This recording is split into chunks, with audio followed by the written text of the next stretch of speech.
Yeah, now stand and cheer for your Talking Basketball podcast. Welcome back to this episode. This is the second part of a double header. If you haven't heard the first, go back and listen to it.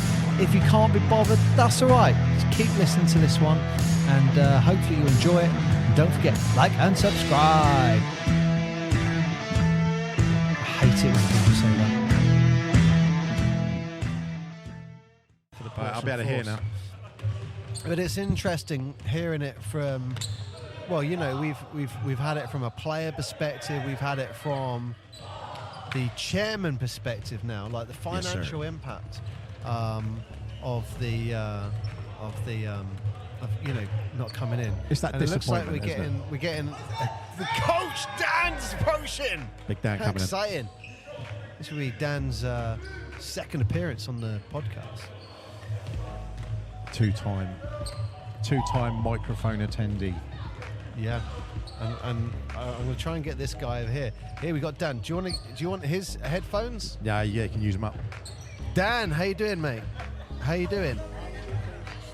We're just setting them up. Dan, Happy New Year. How are you? You all right? I'm good, thank you, sir. Happy New Year to you as well. Very good. Very good.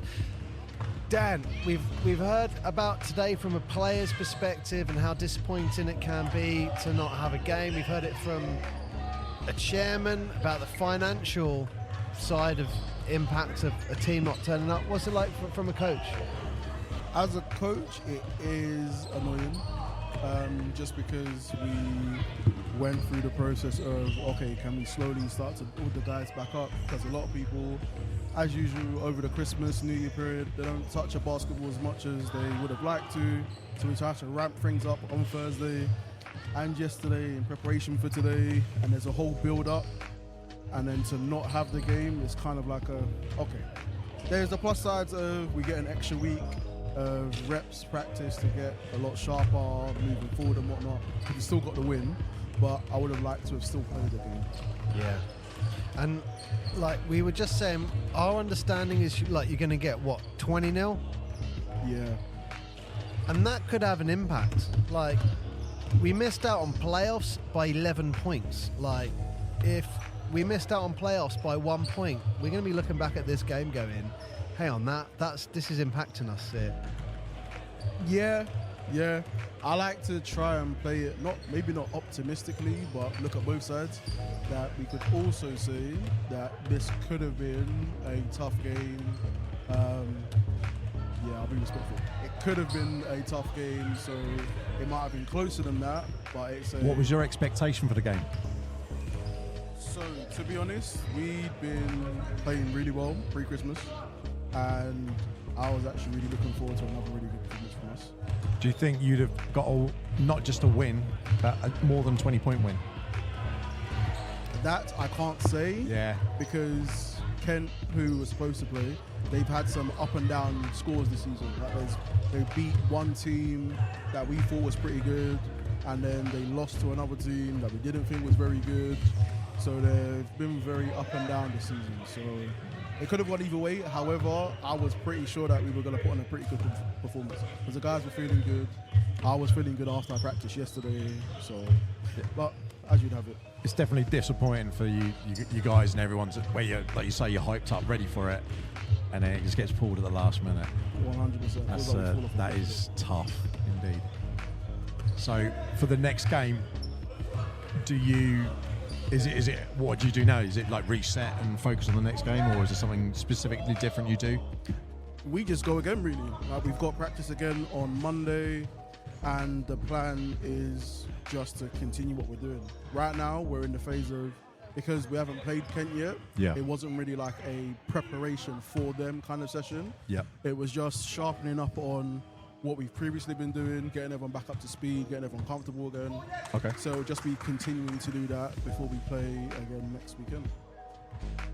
Yeah, because I know it's one of those things where you think you guys are looking at the whole roster of everything coming up. And we just had Mr. Chairman on just saying, obviously, you've lost this game, and one of the other games at the end of the season is actually pulled out. So you've only got 2 home games left now. No, three home games. Oh, it is left. 3. Yeah. I thought it was No, 2. what we're saying, there are 11 teams in the league at the start, which sounded great. We got 10 home games, plus we had the Kestrel's games. Great. So 10 league games. Bognor pull out. Was it Brighton Cougars or something like that? They pull out. Okay, well, we've got 8 games now. Kent, I think, will pull out the league, maybe. Let's see. But they've pulled out of this game. Well, that's 7 league games you've got now. I think it's a little disappointing from a national league. I'd be shocked if BE aren't disappointed with that. It is a letdown, and I was talking to Mr. Chairman earlier on, and it is unfortunately one of the things of we have to be realistic and look at the level organisationally that we're working with. Like, you would like to believe that you wouldn't get these kind of situations happen at Division 1 or at Division 2, but because currently this Division 3 is still entry level, although our setup is nowhere near entry level, we just kind of have to keep ticking over until we can finally make that push into Division 2, and then we don't have, or we drastically minimise these kind of situations happening again. But how much, the team has improved from the beginning of the season, just coming into the Christmas break. Yes. A lot of that learning, I guess, has been in the game, on court, while they've been battling and pushing through those battles. So not actually having game time is quite a big learning hit, isn't it? 100%. I think the last game we played, yes, Canterbury Crusaders away, that was a game where, so we're walking into a team who basically, they haven't lost a game. They've got one of the best under-19 kids in the country. He's like a 6'10" big. So the guys were really like, okay, so this is going to be a big one for us. It's basically a make or break. We really have to get after it. And that was the best basketball I've seen us play the whole season. Yeah. After the game, Captain Ollie Blake, who I had on earlier, he said he thinks that's the best basketball played in the last 18 months. So I was like, we were really rolling. Everyone was starting to click and really understand their roles a little bit more. And that was because we were in the fire, and it's either we could roll over and get burned, or we could come out victorious. That sounds so corny. We could come out on top, and that's what we ended up doing.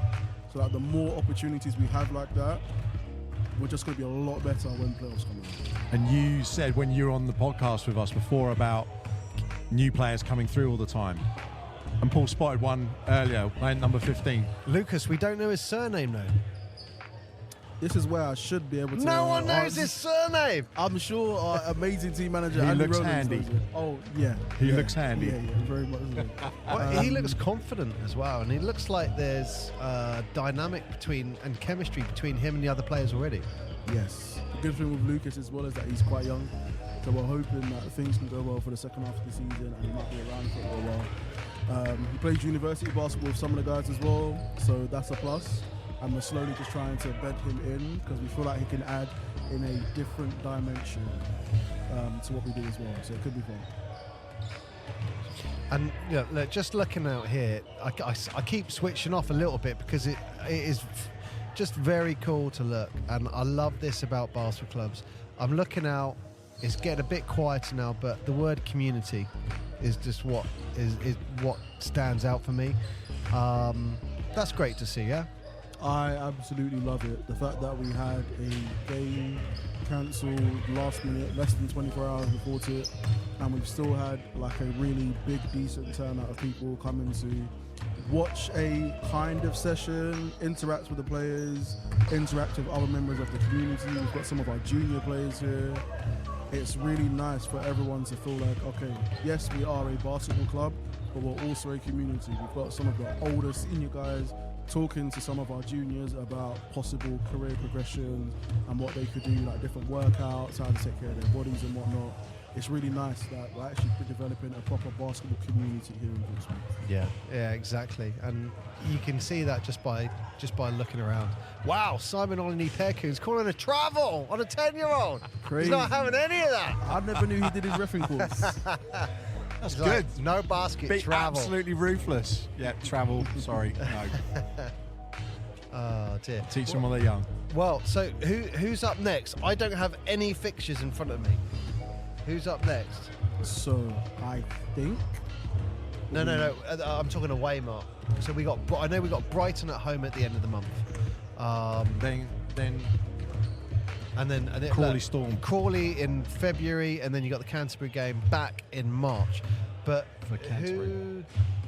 So we are going away to Worthing on Saturday. Oh, that's tempting. That is. That's just down the road, Mark. Worthing. Yeah. I wonder if they've got a media desk. They got a media desk, Mark. Let's jump on that. Hang on, are you classing this as a media desk? Yes. This is Okay. the media area. You need a pass to get in this. You've just been fast and loose with that description, but that's for sure. It's better than a lot of people got. Yeah.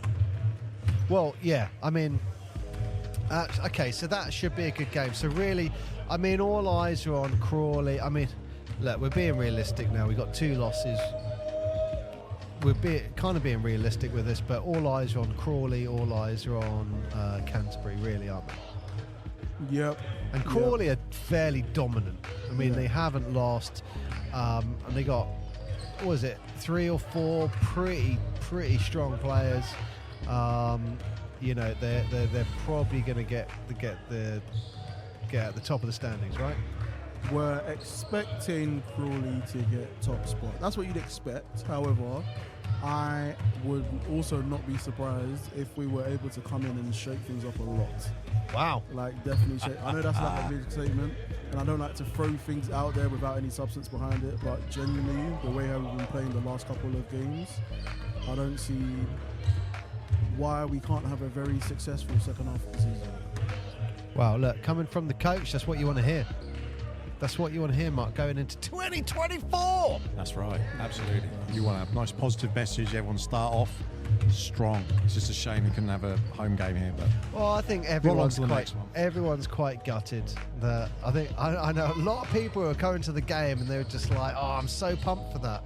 It looks like the players look like quite up for it as well. Yeah. Well, the good news was it was. Sorry, good news, maybe bad news, but it was probably going to be our biggest attendance so far. Based on sick ticket sales from what Mr. Chairman Rob Milner was saying. That really hurts because I think word of mouth is a really big thing on getting people to games, and all people need is to come to one game. Forget the actual basketball game itself, but the atmosphere, what you guys are doing here with the music, with the lights, with the player introduction, with the fan engagement, the whole lot. Everyone wants to come back. Everybody wants to come back. There was a game at the beginning of the season. I saw a couple just sat up top here, just outside the sports hall, and they were like, "Oh, so what's going on in there?" I said, "Oh, so there's a basketball game and whatnot." And I was like, "Did you guys come in to watch it, to come to sport?" And they were like, "No, not really." They heard some music downstairs. They came upstairs, and then they were like, "Actually, do you know what? I'm gonna try and follow this team because it looks exciting." Yeah. People just have to come to one game, and they'll put it in their diaries for the rest of the season. Yeah, and that's why we got those cards to try to let people know when all the fixtures are and stuff like that, who do just turn up. I also would go as far as to say, I think with the entertainment side, personally, I definitely feel I could make it better. But, the biggest challenge with it is that there are no real guidelines from BE. There is not, a lot of it will be, the referee will be like, "Well, I'm going to start the game now. I'm throwing the ball, so I need complete silence." Well, there's no rule to say you can have the complete silence. And it was really interesting. I was at a game in Adelaide literally last week, and I had my kids with me, and the music was blaring. Tip-off went up, and the music's still going for the first play. And one of my boys turned around to me and said, "Dad, has the game started?" And I was like, "Yeah, it has started. This is what a normal basketball game's like." And he was like, "This is amazing." And he loved it because you had that someone, and I was going to trial it tonight and see how it went down with the referees. But every time a 3 went in, I was actually going bam, da, na, na, na, na, and actually do what other teams are doing, not in the UK, and see what the reaction was. So, I definitely think if the leash was taken off, it would explode even more. Personally, that's my feeling. But it's just working with BE. But that's the great thing about it. We're at that forefront. And I'm saying, can we do this? You got to get hit with a ball. Look, there's no other podcast, basketball podcast, Mark, where you're getting hit. Balls flying everywhere. Where you're getting hit with basketballs. But yeah, no, that's the thing. We're on that. You got another one coming. On that forefront of the entertainment side of things, where it's like, it'd be great if that tip comes and we're not turning it down. Because you said something once to me. It might have been. I think it was just off record and stuff like that. But you said, you talked about purist basketball, and like when you take everything away, it's purist basketball. And when you got another ball coming at you, hey, Victor's making sure that's not hitting. Coach, he's going to be on the bench. Yo, Victor, make sure you make the next one. Hey, Victor Babalola. Oh, you even heard his response. Just personally, it'd be great when that music gets turned down for the jump ball. I always think of that word you say. We're now going into purist basketball, and personally, the entertaining side of me was like, shouldn't be turning down there. But we'll see where it goes. I think it really is a thing of playing it by ear, really getting through it this season, and just getting feedback from players, from people that come to the game, from the referees, and then just continue to evolve and adapt from that. Because I'm sure yourself and Mark will have loads of ideas moving forward. So just basically trying to fine-tune things as we move on. I think the experience can only get better. Yeah, definitely. And I think if there was some firm guidelines by BE, that would be definitely really helpful. But so Dan, look, Happy New Year 2024. I would say almost got off to a bad start, but it looks like the turnouts just changed everything around. And you know what? 2024 has got off to a very community start. Definitely. Happy New Year to both of you guys as well. And although there wasn't a game, I'm happy with the amount of community engagement and interaction we've had. Yeah, brilliant. All right, Dan. Well, what we want to do is get you back on the show at the end of the season, damn right. and just get your thoughts on everything and how it went. And sounds like a plan to me. Awesome. You guys let me know where I'm in. Brilliant. All right, thanks, Dan. If I take that now, Mark, I have noticed someone you keep getting emails from the show. Should we let him come and say hello? Can do. Wow, this is great, isn't it? This is great. I'm seeing if I can get a hold of him. At the moment, if you can get a hold of him. I've got assistant. How are you planning on doing that magically? Well, I was going to wave, but I've got assistant coach Konstantinos Papolis in the way at the moment. But I'm waving.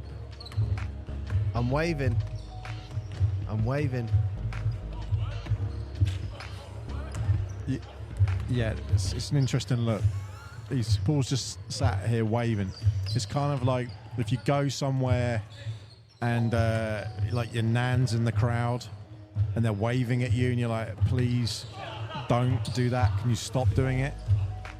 But whoever Paul is trying to get over, I think I've got an idea. Trying to get Elliot. He's desperate to get him over. Where is he? He's one of the first people.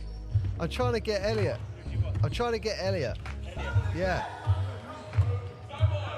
He's listening Mr. to Andy Rowland, every single podcast. Andy, do you want to say hello to everyone? Oh, no. Say hello. Say hello to everyone, Andy. Hello, everyone. Of course, everyone's listening to your show. Everyone's listening. Everyone's listening to your show, Andy. My show? Of course. It was the Andy Rowland show. We were just there. The Andy Rowland show. You were just there, were you? We were just there, absolutely. When's this going out? Evening? I don't know. When's it going out, Mark? I don't know. Whenever we stop recording. Good evening, everybody, and welcome to the Talking Basketball Podcast That's with right. Andy Rowlands, co-hosted by Paul and Mark. Wow. There you go. There's a soundbite. He gets one of them. That was good. Oh, I forgot we had all those noises. Yeah, it's easy to forget, isn't it? Wow. Look, you is- can hear the camaraderie. There's some good with scrimmaging going on in the players and background. stuff. What's really nice for those, obviously, you're not here, you can't see, but the players are still here, playing with all the kids and everyone who's turned up, who, obviously, that hoping for a game that wasn't meant to be, but Look, he got up the players are straight still away. on here. That's what you want to see. You want to see some community spirit and team spirit, which is nice for everyone. Look, and he went, Paul's waving at you. He got straight up. So Elliot has been listening to all the shows, and he's been communicating quite regularly, definitely with me and tagging me and Yep. all the stuff. Has he He been has. doing that with you as well? Of course, and We can hear from a fan's perspective now. Elliot actually mocked us last time for using NBA Jam themes. Did he? Yeah, we used to sign off for NBA Jam. Isn't that right, Elliot? You're calling us out for using Elliot. NBA Jam Oh, prompts. Some great quotes there. Great quotes. Elliot, welcome to the Talking Basketball Podcast. Thank you for having me. We have heard from a player's perspective. We've heard from the chairman's perspective, the coach's perspective. Now let's hear from a fan's perspective. Kent Panthers haven't turned up today.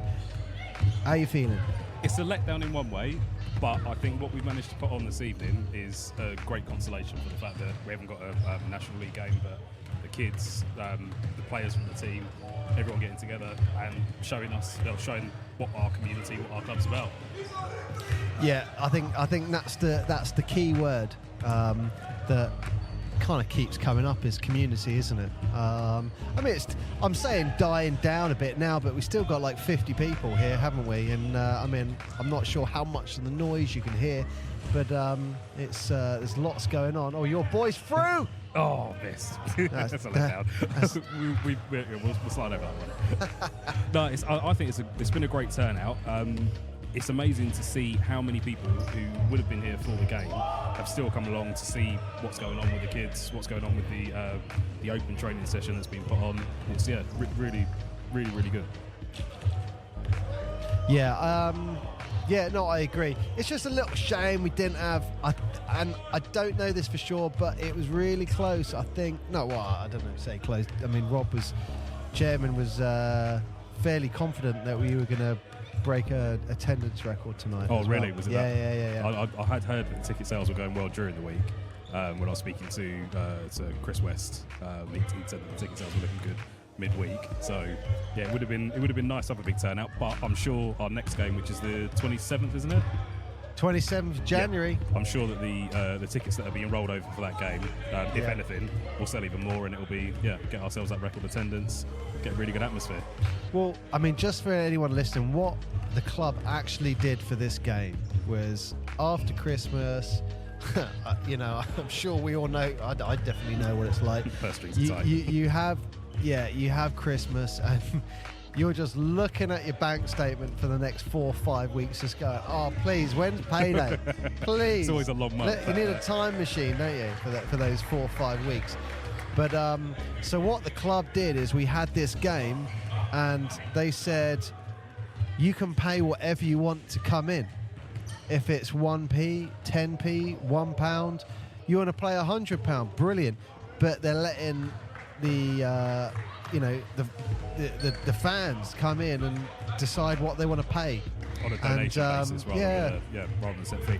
I think I'd be surprised if people were paying any less than the normal ticket price. Yeah. I know myself, I paid more than I'd normally pay because I think that the games that we're putting on, the entertainment you get for a Saturday night, it's being undervalued for what we're paying for it. So yeah, definitely.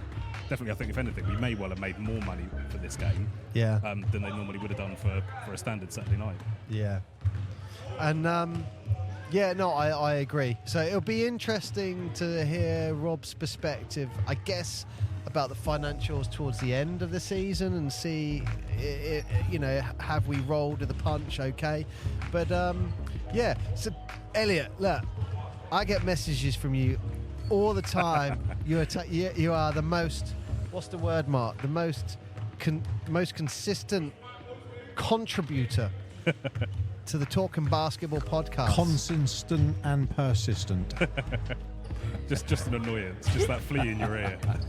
I think we should talk about this more, but I have got one subject whilst we're on I guess frustrations. Let me just get the score up for this. This is the recent women's game in America. Oh, is this the universities game? Yeah, the Yes. university game. So this is Grambling State Tigers with 159 taking on the College of Biblical Studies 18.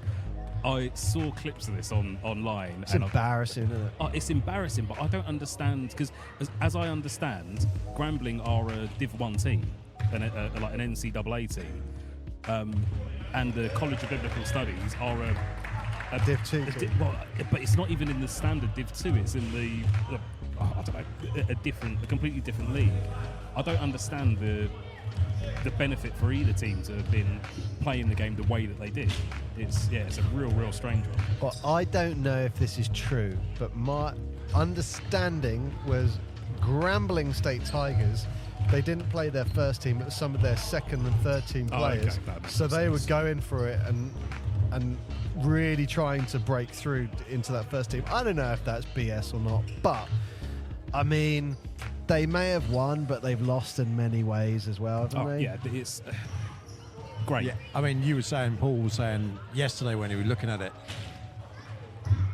whose fault is it for letting it get to that far? I mean, there's not sportsmanship, clearly, but the coaches should be like, come on, like ease up the gas a Or little just bit. play it in a different 18 way. points, Yeah. Elliot. It's- 18. Well, they played you've full got to say court until the fourth. I know, but I mean, still 18 points. They've got to be a bit junk for that. I hate to say it, I've seen similar things in some of the junior National League games.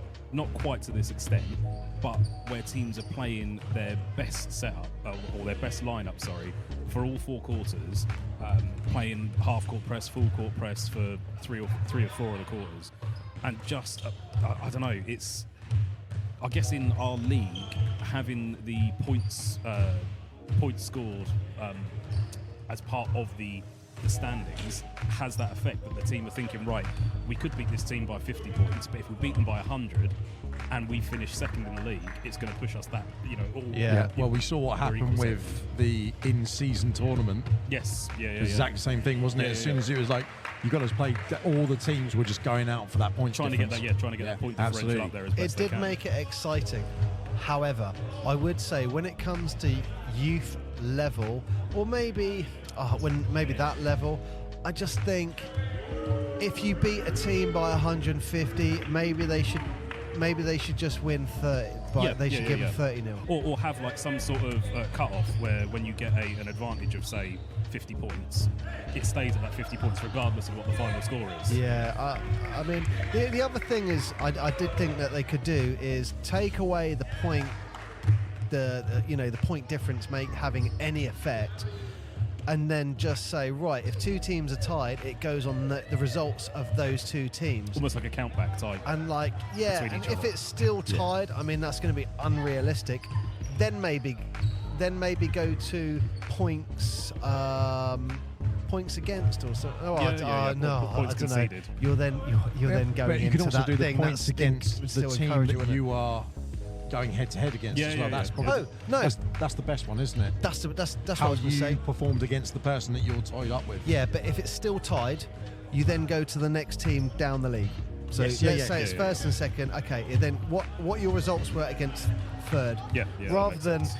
we killed bottom of the league by 200 Yeah. points. It's like, and I might upset people when I say this, but I'm only going to upset, I think, our friends on the other side of the Atlantic, but it feels like sometimes an American attitude where it's like, look, we don't want to beat you. We want to beat you, then humiliate you, and then laugh at you whilst you're on the ground, and then celebrate about it. It's like you said the same thing about Solent Kestrels. Just like to point that out. But yeah, well, no, I mean, I remember going to doing I bet that was an under 12.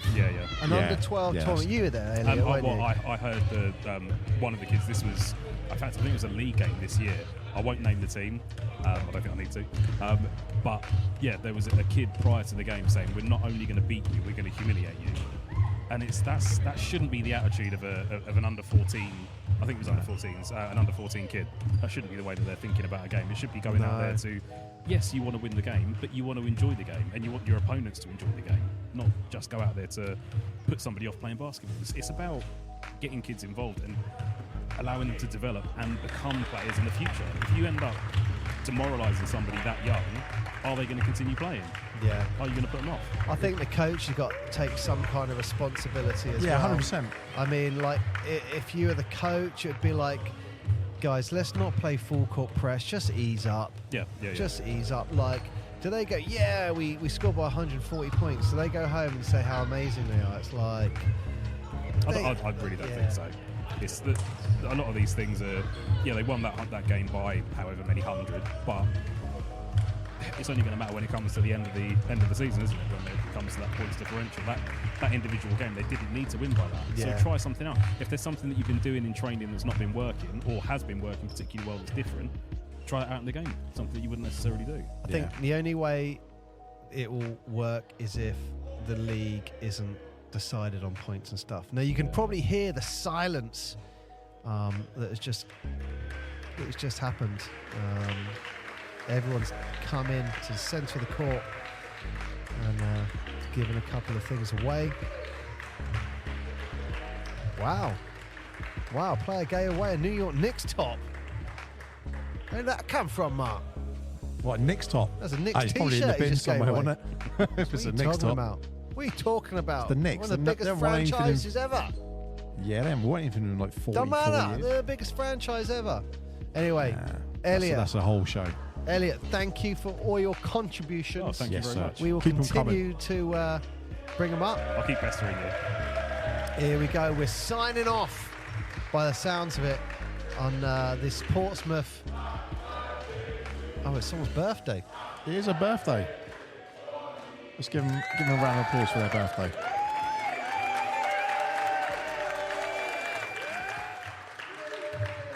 Oh, it's Johnny Richardson's birthday, I think. That was lovely. Anyway, well, look, this brings, I guess, this show to a conclusion. It does. Elliot's finally got on there. He's well happy about that. I've been waving at you going, come over here. Could you Sorry, see? I couldn't see you out. I was enthralled in the 2-on-2 tournament that was going on between the kids and the men's teams. Okay. Anyway, well, Elliot, appreciate you coming on, giving your fan perspective. Mark, anything else? Are we done? I'm done. I'm totally done. It was quite a unique show today. Something different, isn't it? Tonight, isn't it? Just a little bit of different flavour. Just talk trash about the Kent Panthers. Next week we'll be doing it in the toilet. Oh, okay. We're going to keep the mood in the venue. Okay. We're not going to do it in the studio. We'll do somewhere different. Hey, I do enjoy doing podcasts sat on the sideline of a basketball court whilst you're watching a game. Yeah, that's very nice. It's a different dynamic. Especially I'd like to do that. Do I have to put background music on this week? Yeah. But we got the background music. No, background as well. Background as well. It's Right. fun Make more work for me. Are we? Do I need to push buttons here? Yeah, one of them. How's that? Good. Well, thank you very much for listening to this show. If you haven't gone back, go back and check out all our other episodes. We've got about 56 or 57 of them now, so they're racking up. And Paul, sitting at the court side, I'm signing off. What do you think of the badminton lines? Staring at you. No comment. No comment. Hey, there's a dog on the court. Dog, rip up those badminton lines. Who's that dog? Why is there a dog on the court?